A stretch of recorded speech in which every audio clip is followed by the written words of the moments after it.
सपा नेता स्वामी प्रसाद मौर्य को जो गोली मारेगा उसको मैं 25 करोड़ का इनाम दूंगा, उसके घर भिजवा दूंगा। जरूरत पड़ेगी तो मैं स्वयं इसको गोली मारूंगा। स्वामी प्रसाद मौर्य ने जो बात कही उसके बाद इस साधु ने कहा कि जो उनका सर काट लाएगा उसको 25 करोड़ का इनाम दूंगा। सोचिए, ये परमहंस दास है, ये खुद को साधु कहते हैं और लगातार कभी जीभ काटने, कभी गोली मारने, इस तरह की धमकी देना इनकी यूएसपी बनी हुई है।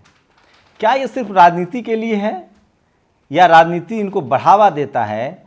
और क्या इस देश में साइंटिफिक टेम्परामेंट की बात करना, विज्ञान की बात करना, इतिहास को बताना अपराध है?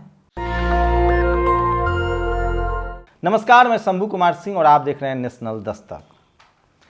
ये स्वामी प्रसाद मौर्य ने एक बयान दिया। उन्होंने कहा कि इस देश में हिंदू राष्ट्र की मांग करना देशद्रोह है, क्योंकि अगर इसी तरह से सब लोग एक एक धर्म के आधार पर राष्ट्र की मांग करेंगे तो कल मुसलमान भी कहेंगे, कल सिख भी कहेंगे, जैन भी कहेंगे, पारसी भी कहेंगे, ईसाई भी कहेंगे, सब कहेंगे कि हमें हमारे धर्म के हिसाब से देश दे दी। तब तो भारत के टुकड़े टुकड़े हो जाएंगे।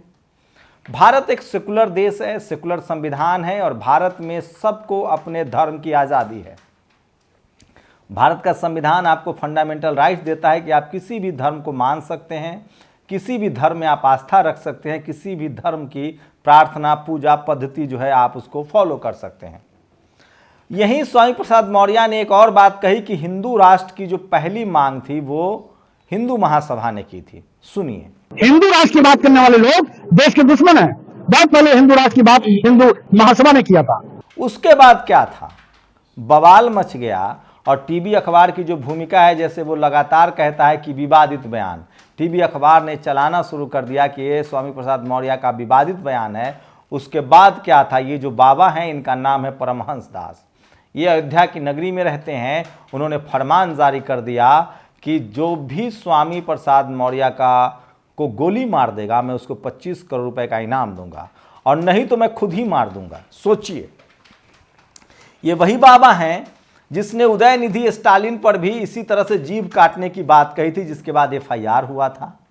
ये वही बाबा हैं। सोचिए, किसी भी आदमी को गोली मारने की धमकी देना या गोली मारने की 25 करोड़ की सुपारी देना पनिशेबल ऑफेंस है, अपराध है। तो सवाल है कि क्या पुलिस इस पर कार्रवाई करेगी? सवाल है कि क्या इनको सत्ता का सह मिला हुआ है, ऐसे लोगों पर कार्रवाई नहीं होती है? क्या स्वामी प्रसाद मौर्य ने जो कहा, अगर आपको उससे आपत्ति है तो आप कोर्ट का रास्ता, दरवाजा खटखटा सकते हैं, लेकिन सरेआम 25 करोड़ की सुपारी देना और गोली मारने की धमकी देना, क्या ये अपराध नहीं है? क्या ये अपराध की श्रेणी में नहीं आता है? मैं इसीलिए कह रहा हूँ, इस देश में जो शोषित वंचित समाज के लोग हैं, जो दलित हैं, पिछड़े हैं, आदिवासी हैं, किसान हैं, उनको जानबूझकर पॉलिटिकल तौर पर इस्तेमाल किया जाता है।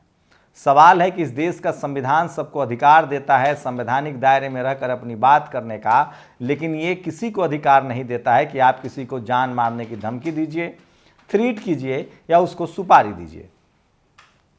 परमहंस दास पहले भी विवादित रहे हैं। दो ही मोटिव लगता है। स्वामी प्रसाद मौर्य पर कई बार हमले की कोशिश भी हुई है, हमला भी हुआ है। इससे पहले लखनऊ में भी उन पर हमला हुआ था, जिसके बाद उन्होंने एफआईआर दर्ज कराया था। सोचिए, ये परमहंस दास यहीं नहीं रुकते हैं। इन्होंने इससे पहले दिल्ली के पूर्व सोशल जस्टिस मंत्री और आम आदमी पार्टी के विधायक राजेंद्र पाल गौतम को भी जान से मारने की धमकी दी थी। उसके बाद भी इन पर कोई कार्रवाई नहीं हुआ। लेकिन सोचिए, इस देश में अगर आप सोशल मीडिया पर एक पोस्ट लिख दे विज्ञान के पक्ष में, कर्मकांड के खिलाफ, अंधविश्वास के खिलाफ, तो आपको जेल में डाल दिया जाता है। अभी तो ये चल रहा है कि अगर आपने फिलिस्तीन के पक्ष में भी लिख दिया तो भी आप पर कार्रवाई हो जाएगी। लेकिन सोचिए, वो कौन लोग हैं? एक तो यति नरसिंहानंद है, वो सरेआम यूपी के सीएम योगी आदित्यनाथ के साथ गाली गलौज कर रहे थे, लेकिन उनके साथ भी कुछ नहीं हुआ।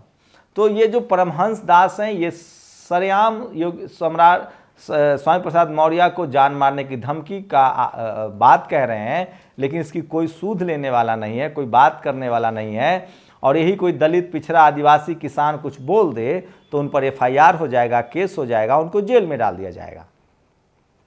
इसीलिए सवाल उठता है कि क्या ये सब कुछ सत्ता के सह पर हो रहा है? ये सबसे बड़ा सवाल है जो लोग पूछ रहा है। वहीं सोचिए किस तरह से इस देश में धर्म के नाम पर लोगों को बांटा जा रहा है। लोगों पर हमला करने की धमकी दी जा रही। क्या ये बाबा आपको किसी भी एंगल से इनकी जो भाषा है, इनकी जो धमकी है, ये जिस तरह से सुपारी देते हैं, चाहे वो राजेंद्र पाल गौतम हो, चाहे वो उदयनिधि स्टालिन हो, चाहे वो स्वामी प्रसाद मौर्य हो, क्या ये सही है? और सवाल ये है कि राजेंद्र पाल गौतम तो एक विधायक हैं, मंत्री थे, उनका तो कुछ नहीं हुआ। सवाल है उदयनिधि डिप्टी सीएम के बेटे हैं, खुद मंत्री हैं, उनका कुछ नहीं हुआ। सवाल है स्वामी प्रसाद मौर्य भी एमएलसी हैं, विधायक हैं, उनका भी कुछ नहीं होगा। लेकिन अगर एक आम आदमी इनसे कुछ बोल दे, सवाल पूछ दे, तो सोचिए उनका क्या हश्र करते होंगे। इससे आप कल्पना कीजिए, आज संविधान है तो धर्म के नाम पर ये परमहंस दास जैसे लोग जब सरेआम सुपारी दे सकते हैं, तो कल्पना कीजिए कि जब ये संविधान नहीं था, जब मनुस्मृति लागू थी, मैं फिर कह रहा हूं, जब संविधान नहीं था, जब मनुस्मृति लागू थी, तो इन लोगों ने क्या क्या नहीं किया होगा, इनके पूर्वजों ने धर्म के नाम पर क्या क्या नहीं किया होगा, इसकी आप कल्पना कर सकते हैं।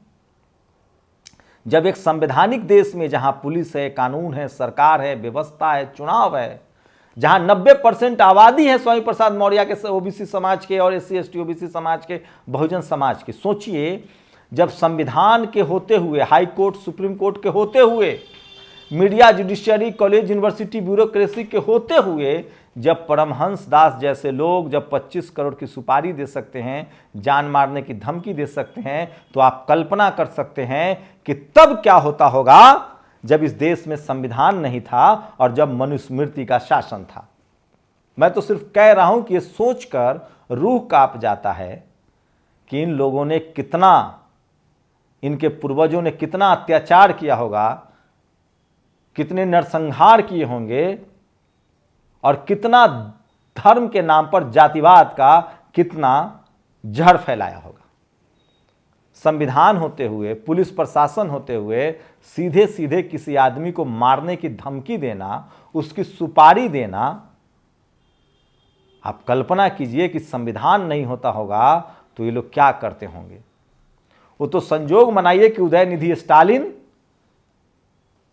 या फिर राजेंद्र पाल गौतम या फिर स्वामी प्रसाद मौर्य जैसे लोग जिनको सत्ता है, जो शासन में भी, शासन के करीब हैं, जिनके पास सत्ता भी है, जो विधायक हैं, चुने हुए प्रतिनिधि हैं, उसके बाद जब उनसे हिमाकत ये हो सकती है, तो एक आम आदमी, हमारे आपके जैसे आदमी जो इनके खिलाफ बात करेगा, जो सही बोलेगा, जो भेदभाव, जातिवाद और तमाम कर्मकांड के खिलाफ आवाज उठाएगा, उसके प्रति ये लोग क्या व्यवहार करते होंगे।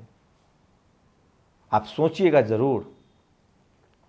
इनके इस बयान से ये तो लगता है कि ये धर्म गुरु तो नहीं है, कहीं धर्म गुरु के नाम पर ये व्यापारी तो नहीं है। इसलिए किसी ने कहा है कि सोचिए कि धर्म के नाम पर इनके पास 25 करोड़ की संपत्ति है, तभी तो ये देंगे। इसीलिए किसी ने कहा है कि धीरेन्द्र शास्त्री एक साइकिल, धीरेन्द्र शास्त्री में इतनी ताकत नहीं है कि वो अपने भक्त को एक साइकिल प्रकट कर दे, लेकिन भक्तों ने इतनी चढ़ावा चढ़ाया कि वो मर्सिडीज पर चलते हैं। तो ये जो परमहंस दास जैसे लोग हैं, आज ये आपके नेताओं को इसलिए मारने काटने की धमकी दे रहे हैं क्योंकि आप इनके भक्त बने हुए, और आप ही के चढ़ावे से, आप ही के चढ़ावे से, आप ही के जमीन पर बने मंदिर से, आप ही के द्वारा बनाए गए मंदिर से ये राज करते हैं। और कभी आरक्षण के खिलाफ, कभी आपके नेताओं के खिलाफ सरेआम कानून तोड़ते हैं ये लोग। एक बाबा हैं, वो सीधे सीधे आरक्षण के खिलाफ बोलते हैं। तो कब तक आप लोग सांप को दूध पिलाइएगा।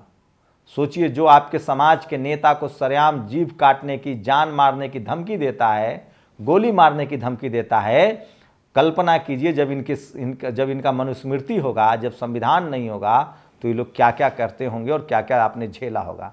शुक्रिया।